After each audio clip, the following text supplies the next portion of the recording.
Bonjour à tous. Au départ, j'avais prévu une vidéo, comme ce fut le cas pour les épisodes 8 et 9 de cette dernière saison, mais après avoir bouclé l'enregistrement audio de ma review, j'ai fait un tour des réseaux sociaux, mais aussi des retours que je recevais concernant cet épisode. Le moins qu'on puisse dire, c'est que l'épisode 10 a pas mal divisé les fans. Épisode trop lent, on s'ennuie, c'est toujours en noir et blanc, où sont Walter et Jesse qui étaient promis. Ce sont les arguments qui reviennent le plus souvent, et il m'est aussi arrivé de lire que l'épisode était le pire jamais diffusé par le show. En soi, chacun est libre d'avoir son propre avis, vous avez parfaitement le droit de ne pas aimer l'épisode 10, mais de mon côté, je l'ai aimé, je vais donc vous expliquer pourquoi j'ai aimé cet épisode, et pourquoi il est parfaitement raccord au reste, et pourquoi c'est un épisode de Better Call Saul pur jus. Bref, si vous êtes fan de l'univers Breaking Bad, installez-vous confortablement, c'est parti.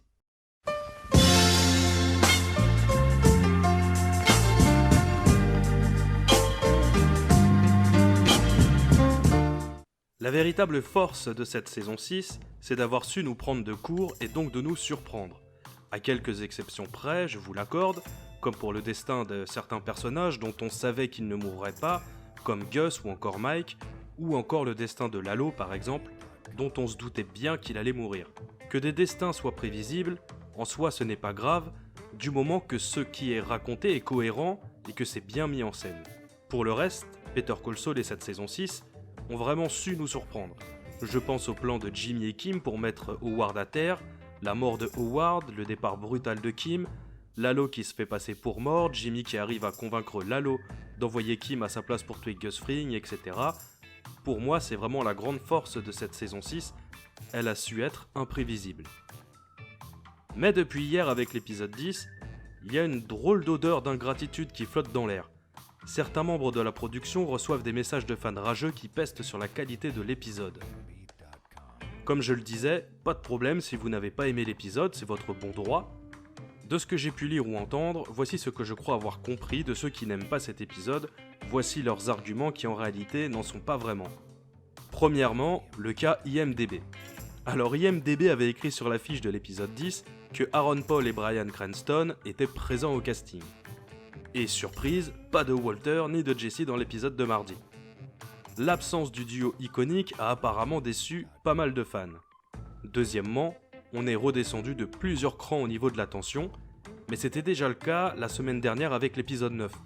La tension avait laissé sa place à la tristesse de voir Kim quitter Jimmy. Dans l'épisode 10, c'est plutôt l'humour qui reprend sa place, car l'humour est un élément très important dans l'univers Breaking Bad.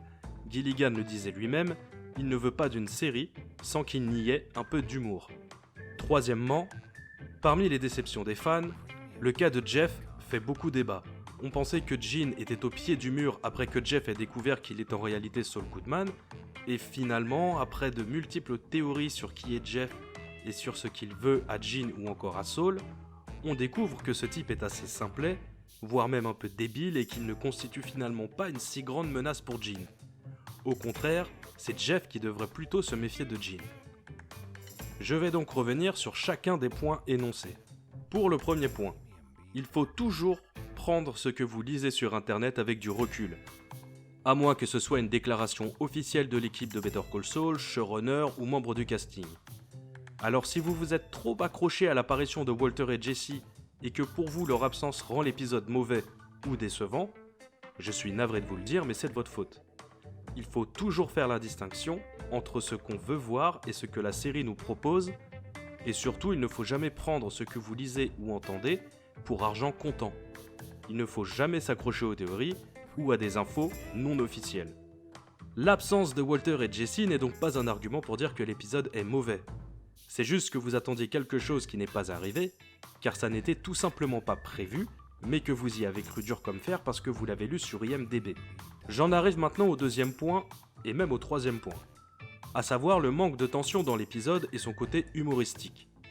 On ne peut pas proposer une telle tension, comme celle qui régnait dans l'épisode 7, sur 5 épisodes. Ce n'est pas possible, déjà parce que ce n'est pas tenable en termes de rythme, mais aussi parce qu'il y a d'autres choses que la tension dans l'ADN de Better Call Saul.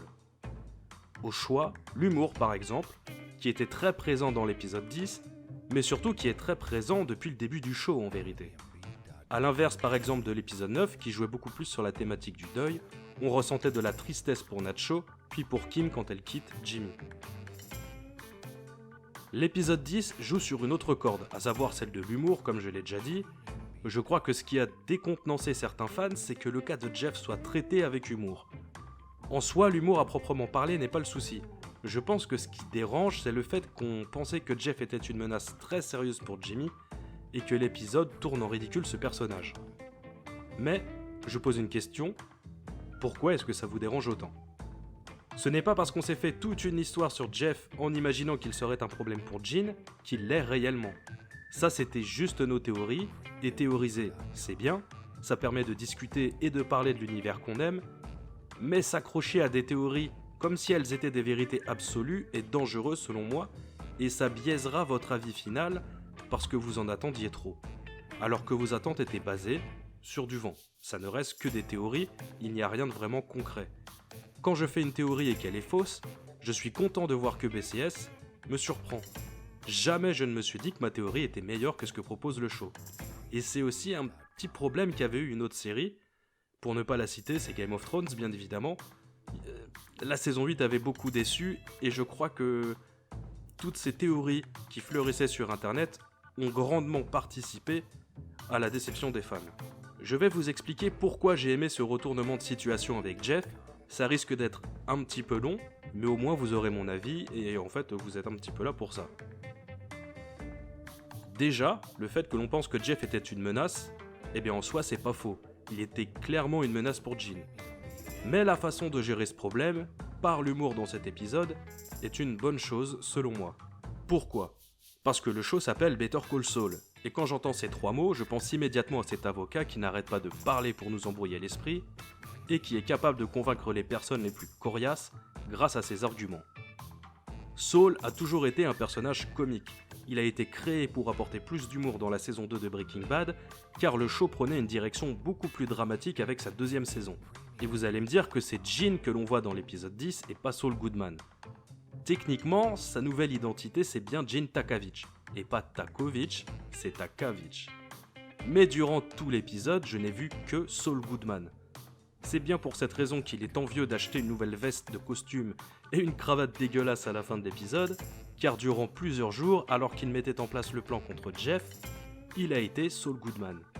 Plus que jamais dans Better Call Saul, Gene a été une couverture pour Saul, et qui dit Saul, dit l'humour qui va avec. L'autre point qui a déconcerté certains fans, c'est que Jeff ne soit finalement pas une si grande menace pour Gene. Sauf qu'il est réellement une menace puisqu'il connaît sa véritable identité. On ne savait rien sur Jeff à part qu'il était d'Albuquerque. Donc on s'est tous monté des histoires, et finalement Jeff se révèle être un personnage un peu débile et très manipulable. Et moi ça me va parce que je suis surpris de voir que la série prend une direction que je n'attendais pas. Après des épisodes sous tension comme les 7 et 8, après un épisode triste comme le 9, je suis content de souffler un peu avec l'épisode 10, content de voir que le show m'emmène vers une direction que je n'attendais pas, et content de voir que la série revienne à ce qui fait son ADN, à savoir l'humour en utilisant Saul Goodman d'une manière brillante pour se sortir du pétrin dans lequel il se trouve. D'une certaine manière, cet épisode fait parfaitement le pont entre Better Call Saul et Breaking Bad. En fait, non, disons plutôt que l'épisode 9 faisait le pont, mais ce que je veux dire par là, c'est que l'épisode 10 utilise tout ce qui a été mis en place dans BCS et dans Breaking Bad d'une manière admirable. Je vous explique pourquoi je vois les choses comme ça. L'épisode 10 a su utiliser le lore de la série de la meilleure des manières. Je pense par exemple à la scène où Gene essaie de convaincre Jeff et qu'il fait référence à Walter White qui s'était fait un sacré paquet d'argent. Je pense notamment au plan que Gene met en place pour piéger Jeff. Ça nous ramène directement au plan que Kim et Jimmy avaient mis en place contre Howard.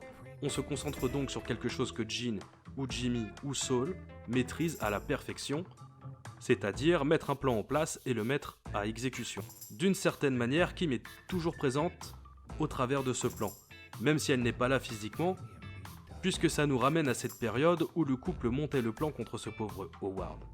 On a droit à une autre référence à Walter White, une fois que Gene explique à Jeff qu'il s'est foutu dans le pétrin en acceptant de participer au cambriolage. Dans toute cette partie, pour moi on a le vrai Saul. celui qui profite de la faiblesse qu'il a identifiée chez une personne pour pouvoir l'arnaquer. Personnellement, j'ai eu du Saul Goodman et j'en suis ravi. Le traitement de cette partie de l'intrigue ne pouvait pas passer par autre chose que l'humour. Saul n'aurait jamais menacé quelqu'un sans avoir un avantage. Il n'est pas Walter ou alors il n'est pas Mike. Il s'est donc arrangé pour avoir l'avantage sur Jeff, comme je le disais, après avoir compris que celui-ci est un peu simplet. D'ailleurs, c'est quelque chose que Jimmy faisait avant d'être Saul Goodman. Du coup, je ne comprends pas vraiment les critiques. Pour moi, on a eu du Better Call Saul pur jus durant tout l'épisode, que ce soit en termes de développement de l'intrigue, mais aussi au niveau de la mise en scène. Car là aussi, j'ai trouvé que l'épisode était très bon, même parfois excellent. Garder le noir et blanc est une bonne chose pour moi, déjà parce que les courtes scènes avec Gene ont toujours été tournées en monochrome, donc c'est raccord, mais aussi parce que ça permet de mieux faire ressortir le climat de cet état du Nebraska, qui est très froid, enneigé, etc. Le noir et blanc aide à mieux nous faire ressentir le froid qui règne à Omaha. J'ai trouvé que les plans de Michelle MacLaren qui a réalisé l'épisode étaient tous très réussis. On a les plans iconiques qui sont dans l'ADN de la mise en scène de l'univers Breaking Bad et qui ont été encore plus mis en valeur avec Better Call Saul. Regardez les plans sur le gâteau par exemple, les plans sur le gâteau que Gene offre au gars de la sécurité, ils sont faits pour nous le rendre appétissant. De cette manière, on comprend que le gars de la sécu en raffole, puisque nous aussi on s'en verrait bien une part, voire le gâteau en entier. De plus, le gâteau du Cinnabon est important puisque c'est l'élément qui permettra à Gene de se mettre la sécurité dans la poche. Ce n'est donc pas pour rien que la pâtisserie a été mise en avant dans la promo de l'épisode 10. Le gâteau est un élément très important de cet épisode. On retrouve une technique que j'apprécie beaucoup qui s'appelle le split screen et qui est très bien utilisée dans cet épisode pour nous donner l'impression que la préparation du plan de Gene s'étale sur plusieurs jours. L'épisode est très bien travaillé en termes de mise en scène, je trouve que l'intrigue elle aussi a été très bien travaillée. Nous avons eu beaucoup d'humour comme ça a toujours été le cas dans Better Call Saul. J'y ai vu du Jimmy et du Saul qui viennent à la rescousse de Gene pour régler un problème en mettant en place un plan qui nous ramène à Kim. Il y a eu des références à Breaking Bad pour faire le lien avec le passé de Saul Goodman, etc. Voilà pourquoi j'ai beaucoup aimé cet épisode 10. Je trouve que le lore de Breaking Bad et de Better Call Saul a été parfaitement utilisé pour les besoins de cet épisode. Pour conclure, je vais arrondir un petit peu les angles à propos de ce que j'ai dit au début de la vidéo sur le fait de ne pas aimer cet épisode. C'est votre droit, je ne vise pas les gens qui n'ont pas aimé, mais je vise plutôt ceux qui n'ont pas aimé pour les raisons que j'ai citées, comme le fait de trop s'accrocher à des théories ou à l'apparition de Walter et Jesse. Mais je comprends parfaitement que l'épisode puisse ne pas plaire, parce que nous avons tous une sensibilité différente, qu'on n'aborde pas tous une œuvre de la même manière, et donc que nous n'avons pas les mêmes attentes. J'ai juste voulu expliquer au travers de cette vidéo pourquoi j'aime cet épisode et pourquoi il a parfaitement sa place dans cette fin de saison 6 de Better Call Saul. On aura peut-être encore un peu de tension, mais selon moi ce n'est pas nécessaire, puisque les enjeux qui pouvaient en amener sont derrière nous depuis l'épisode 9. Peter Gould avait déclaré que la fin de Better Call Saul sera très différente de celle de Breaking Bad et qu'il y aura beaucoup d'humour dans les prochains épisodes. Et la manière dont l'épisode 10 est réalisé nous le prouve. C'est tout pour cette vidéo, j'espère qu'elle vous a plu. Je ne cherche pas à vous convaincre si vous n'avez pas aimé, ça c'est le travail de Saul Goodman, je vous explique juste mon ressenti. N'hésitez pas à vous abonner à la chaîne et à mettre un pouce vers le haut, ça aide concrètement la chaîne à progresser. Je vous dis à très bientôt pour du nouveau contenu sur l'univers Breaking Bad. Ciao!